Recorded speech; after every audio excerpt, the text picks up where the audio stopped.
ಅರ್ಥಪೂರ್ಣವಾಗಿ ಶಿಸ್ತಿನಲ್ಲಿ ಒಂದು ದಿವಸ ಜರುಗುವಂತಹ ಈ ಒಂದು ಕಾರ್ಯಕ್ರಮದ ಅಧ್ಯಕ್ಷತೆಯನ್ನು ವಹಿಸಿಕೊಂಡಿರುವಂತಹ ಮಾಜಿ ಶಾಸಕರು ಆತ್ಮೀಯರು ಆದಂತ ಪ್ರೊಫೆಸರ್ ರಾಜು ಆಲ್ಗೂರ್ ಅವರೇ,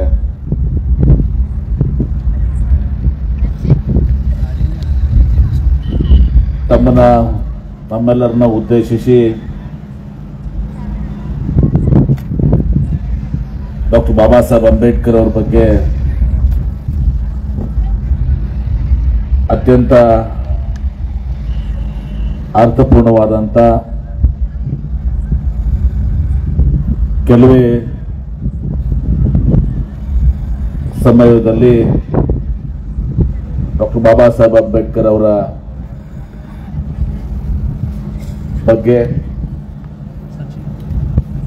ತಮ್ಮ ಉಪನ್ಯಾಸವನ್ನ ನೀಡಿದಂತ ಖ್ಯಾತ ಲೇಖಕರು, ಚಿಂತಕರು ಡಾಕ್ಟರ್ ಎಚ್.ಎಸ್. ಅನುಪಮಾ ಮೇಡಮ್ ಅವರೇ,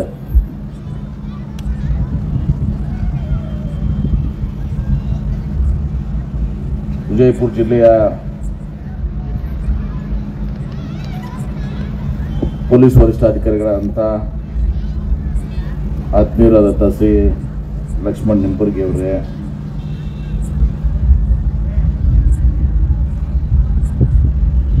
ಗ್ರಾಮದ ಹೋದ್ರ ಕೃಷಿ ಮಾಡಿ ಪಾಪ ಅವ್ರಿಗೆ ಗೌರವ ಅತಿಥಿಗಳಾಗಿ ಇದೀಗ ತಮ್ಮನ್ನು ಉದ್ದೇಶಿಸಿ ಮಾತನಾಡಿದಂಥ ಡಾಕ್ಟರ್ ವನಿತಾ ತೋಳ್ವಿ ಅವರೇ, ಗ್ರಾಮ ಪಂಚಾಯತಿಯ ಅಧ್ಯಕ್ಷರಾದಂಥ ಅವರೇ, ನಮ್ಮ ಬಿಡಿಎದ ಅಧ್ಯಕ್ಷರಾದಂಥ ಶ್ರೀ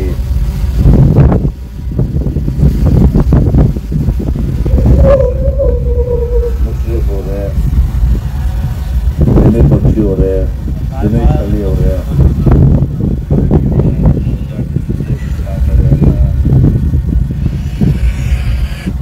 ವೇದಿಕೆಯಲ್ಲಿರುವಂಥ ಎಲ್ಲ ಅವರುಗಳಿಂದ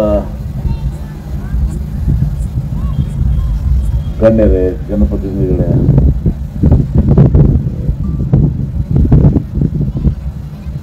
ಈ ಕಾರ್ಯಕ್ರಮವನ್ನು ಸಂಘಟನೆ ಮಾಡಿದಂಥ ನಮ್ಮ ಆಡಿಯಪ್ಪ ಸಾಲ್ಗಲ್ ಅವರೇ, ಅವರೆಲ್ಲ ಸಹೋದ್ಯೋಗ ಮಿತ್ರರೇ ಸೇರಿದಂತೆ ಎಲ್ಲ ಆತ್ಮೀಯ ಸಹೋದರ ಸಹೋದರರೇ, ಹಿರಿಯರೇ, ಯುವಕ ಮಿತ್ರರೇ, ಮಾಧ್ಯಮ ಸ್ನೇಹಿತರೆ, ಮೊನ್ನೆ ನಾವು ವಿಜಯಪುರದಲ್ಲಿ ನಾನು, ರಾಜು ಆಲ್ಗೂರ್ ಅವರು ಬಹಳಷ್ಟು ವಿಷಯಗಳನ್ನ ಸ್ವಲ್ಪ ಮುಂದೆ ಹಂಚಿಕೊಂಡಿದ್ದೀವಿ. ವಿಶೇಷವಾಗಿ ವಿಜಯಪುರ ಜಿಲ್ಲೆ ಇದು ಅಣ್ಣ ಬಸವಣ್ಣವ್ರಿಗೆ ಜನ್ಮ ನೀಡಿದಂಥ ಜಿಲ್ಲೆ, ಇದು ಬಸವನಾಡು. ಇವತ್ತು ಅಂದು ನಾನು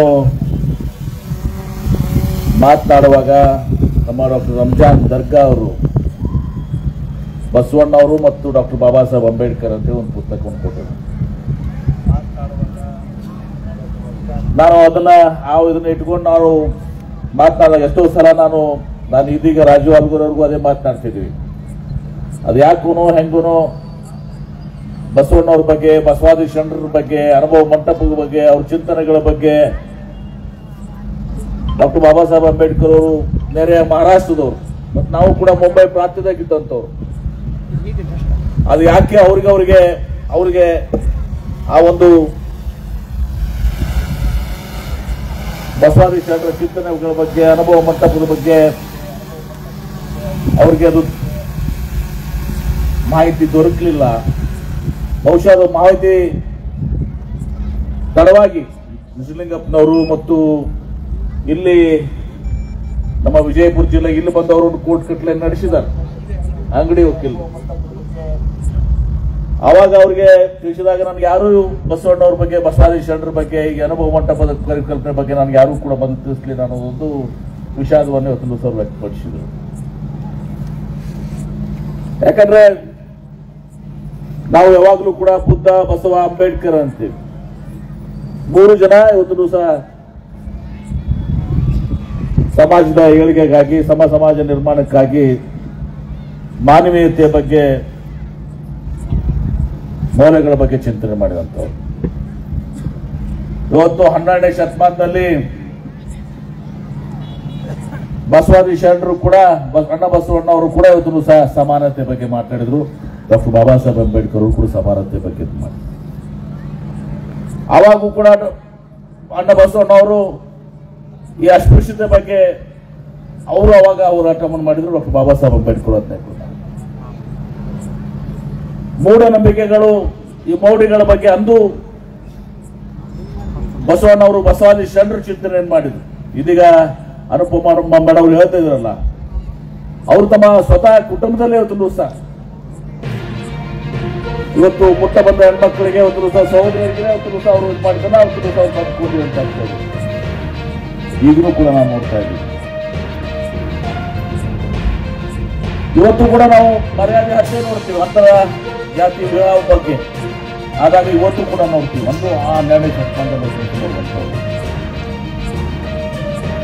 ಇವತ್ತು ಬಸವಣ್ಣವರು, ಬಸವಾದಿ ಶರಣರ ಚಿಂತನೆಗಳು, ಅನುಭವ ಮಂಟಪದ ಪರಿಕಲ್ಪನೆ, ಡಾಕ್ಟರ್ ಬಾಬಾ ಸಾಹೇಬ್ ಅಂಬೇಡ್ಕರ್ ಅವರು ಈ ಎಲ್ಲವನ್ನ ಇವತ್ತು ದಿವಸ ಸಂವಿಧಾನದಲ್ಲಿ ತಂದಿದ್ದಾರೆ. ಹೀಗಾಗಿ ಅಣ್ಣ ಬಸವಣ್ಣ ಅವರು ಬೇರೆ ಅಲ್ಲ, ಡಾಕ್ಟರ್ ಬಾಬಾ ಸಾಹೇಬ್ ಅಂಬೇಡ್ಕರ್ ಬೇರೆ, ಇಬ್ರು 1-2 ಕಣ್ಣುಗಳು ಈ ದೇಶದ ಅಂತ ಹೇಳಿ ನಾನು ಹೇಳಕ್ಕೆ ಬಯಸ್ತೇನೆ. ನಾವು ನೋಡ್ರಿ ಎಲ್ಲನೂ ಕೂಡ ಇವತ್ತು ದಿವಸ ಅವ್ರೇನು ಬಸವಣ್ಣ ಅವರು ಬಸವಾದಿ ಶರಣರ ಚಿಂತನೆಗಳೇನಿತ್ತು ಅದೆಲ್ಲವೂ ಕೂಡ ಸಂವಿಧಾನದಲ್ಲಿ ಇವತ್ತು ಕಾಣ್ತೇವೆ. ಮತ್ತೆ ಬಹಳ ಸಲ ನಾವು ಸಂವಿಧಾನ ಅಂದಮೇಲೆ ಈಗ ನಾವು ನೋಡ್ತಾ ಇದೀವಿ. ನಾ ಅದಕ್ಕೆ 125ನೇ ಜಯಂತಿ ಸಂದರ್ಭದಲ್ಲಿ ನಾನು ರಾಜ್ಯಪಾಲ್ ಅವ್ರಿಗೂ, ಅಡಿಗ ಸಲ್ಗಾರ್ ಅವ್ರಿಗೆಲ್ಲ ನಾನು ಹೇಳಿದೆ, ಸಲ್ಗಲ್ ಅವ್ರಿಗೆ ಈ ಸಲ ನೀವು ಇದನ್ನ ಅಂಬೇಡ್ಕರ್ ಜಯಂತಿಯನ್ನು ಆಚರಣೆ ಮಾಡಬೇಡ್ರಿ, ನಾವು ಮಾಡ್ತೀವಿ. ಯಾಕಂದ್ರೆ ಏನಾಗ್ಬಿಟ್ಟಿದೆ, ಅವತ್ತು ಬಸವ ಜಯಂತಿಯನ್ನ ಬರೀ ಲಿಂಗಾಯತರು ಮಾಡೋದು, ಬಸವಣ್ಣವ್ರು ಹೋದ್ರೆ ಲಿಂಗಾಯತರಿಗೆ ಹಚ್ಚಿಬಿಟ್ಟಿದ್ದೀವಿ. ಡಾಕ್ಟರ್ ಬಾಬಾ ಸಾಹೇಬ್ ಅಂಬೇಡ್ಕರ್ ಹೋದ್ಮೇಲೆ ದಲಿತರಿಗೆ ಹಚ್ಚಿಬಿಟ್ಟಿದ್ದೀವಿ. ಈಗ ಇನ್ನೊಂದು ಸ್ವಲ್ಪ ಮತ್ತೆ ಮುಂದುವರ್ಕೊಂಡು ಕಿತ್ತೂರು ರಾಣಿ ಚೆನ್ನಮ್ಮನ ಒಯ್ದು ಸ್ವತಂತ್ರ ಹೋರಾಟಕ್ಕೆ ಒಯ್ದು ಒಂದು ಉಪಪಂಗಡಿಗೆ ಹಚ್ಚಿಬಿಟ್ಟಿದ್ದೀವಿ. ಅಕ್ಕಮಹಾದೇವರು ಬಿಟ್ಟಿಲ್ಲ, ಅಕ್ಕಮಹಾದೇವರು ಕೂಡ ಒಂದು ಉಪಪಂಗಡಿಗೆ ಹಚ್ಚಿಬಿಟ್ಟಿದ್ವಿ. ಅಂಬಿಗರ ಚೌಡ ಅನ್ನಾಗ ಒಂದು ಅಂಬಿಗರ ಹಚ್ಚಿಬಿಟ್ಟಿದ್ದೀವಿ. ಮಾದಾರ ಚಿನ್ನ ಎಲ್ಲರನ್ನೂ ಉತ್ತುದು ಸೊಯ್ದು ಅವರವರ ಇದಕ್ಕೆ ಹಚ್ಚಿದ್ವಿ. ಇವತ್ತು ನಾವು ಬಹಳ ಸಲ ಹೇಳ್ತೀವಿ, ಇವತ್ತು ನಮ್ಮ ಲಿಂಗಾಯತ ಧರ್ಮ ಇದೇನಿದಲ್ಲ, ಇದು ಜಾತ್ಯಾತೀತ ಅಲ್ಲ, ಜಾತಿ ರಹಿತ ಧರ್ಮ ಅಂತೇಳಿ, ಕಾಸ್ಟ್ಲೆಸ್ ಸೊಸೈಟಿ ಅಂತ. ಅದ್ರ ಬಹುಶಃ ನಿಮ್ಮರಿಗೆ ನಮ್ಮಲ್ಲೇನೆ ಇದು ಜಾತಿ ಇದೀಗ ಉಪಪಂಗಡಗಳು, ಇದು ಆ ಜಾತಿ ವ್ಯವಸ್ಥೆ ನೋಡಿದಾಗ ನಮ್ಮಲ್ಲೇ ಜಾಸ್ತಿ ಅದ. ಇವತ್ತು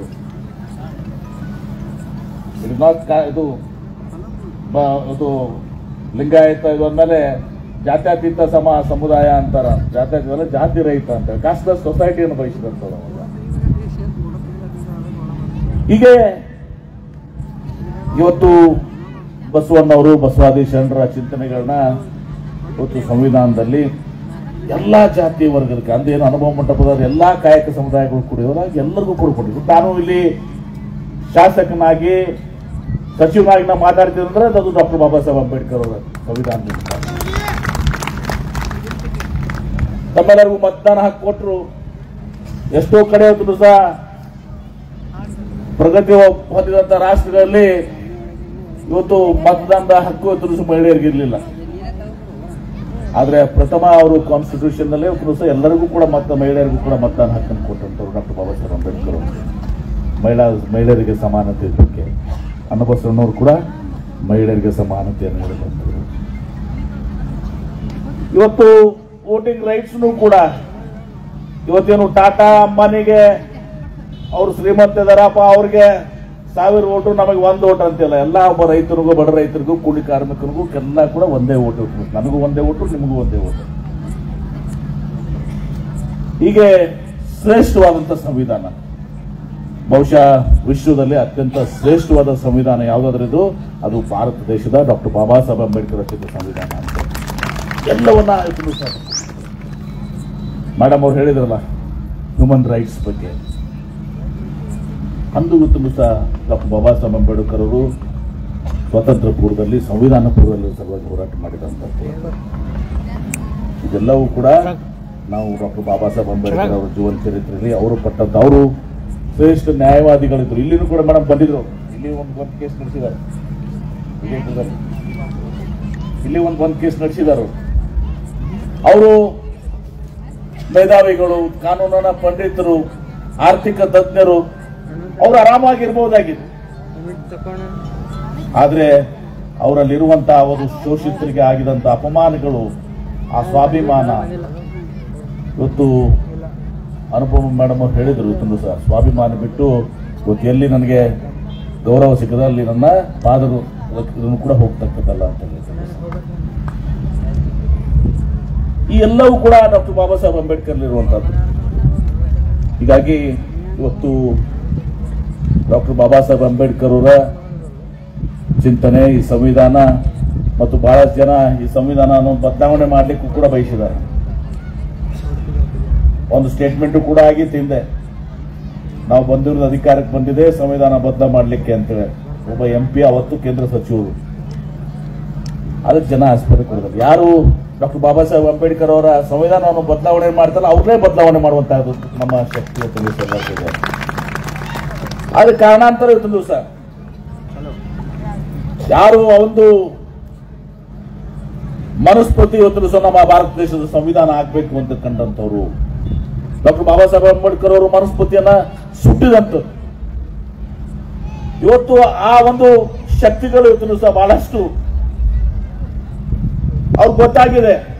ಈಗ ಡಾಕ್ಟರ್ ಬಾಬಾ ಸಾಹೇಬ್ ಅಂಬೇಡ್ಕರ್ ಅವ್ರನ್ನ ವಿರೋಧವಾಗಿ ಇವತ್ತು ದಿವಸ ನಾವು ಇದು ಮಾಡಿದ್ರೆ ಅದು ಉಪಯೋಗ ಆಗೋದಿಲ್ಲ ಅಂತೇಳಿ ಅವರು ಕೂಡ ಅನುಪಮ ಮೇಡಮ್ ಅವರು ಹೇಳಿದಂಗೆ ಈಗ ನಮ್ಗಿಂತ ಜಾಸ್ತಿ ಡಾಕ್ಟರ್ ಬಾಬಾ ಸಾಹೇಬ್ ಅಂಬೇಡ್ಕರ್ ಅವ್ರಿಗೆ ಮಾತನಾಡ್ತಾ ಇದ್ದಾರೆ. ಮತ್ತೆ ಇಲ್ಲದ ಅನೇಕ ಗೊಂದಲಗಳು ಕೂಡ ಸೃಷ್ಟಿ ಮಾಡ್ತಾ ಇದ್ದಾರೆ.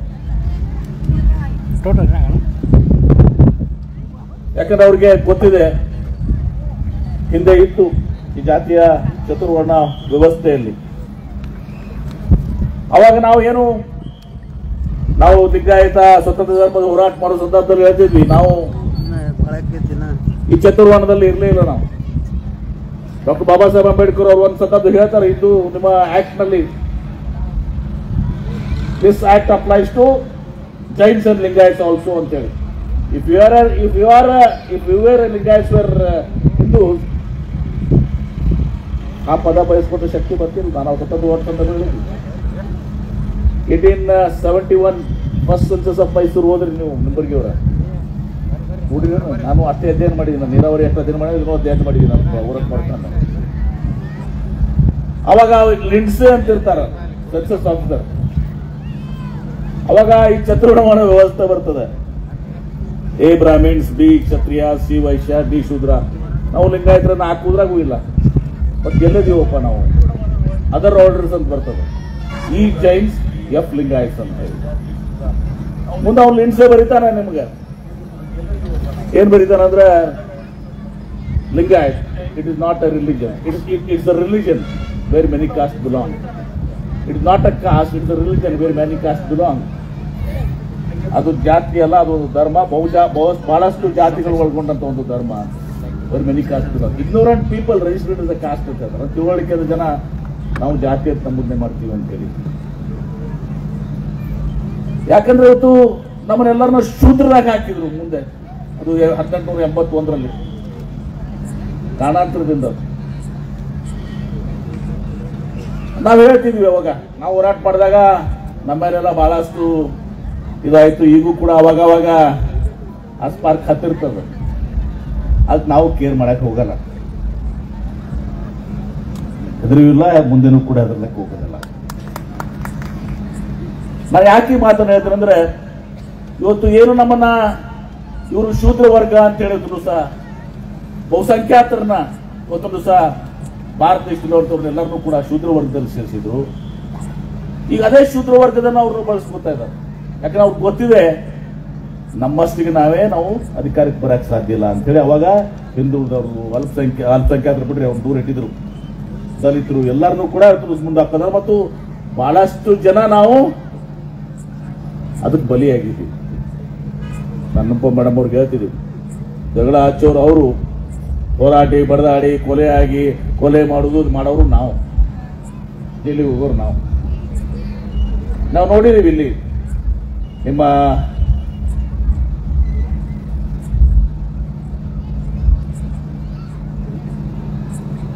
ಕಲಬುರ್ಗಿ ಅವ್ರ ಕೇಸ್ನಲ್ಲಿ, ನಮ್ಮ ಗೌರಿ ಲಂಕೇಶ್ ಕೇಸ್ನಲ್ಲಿ,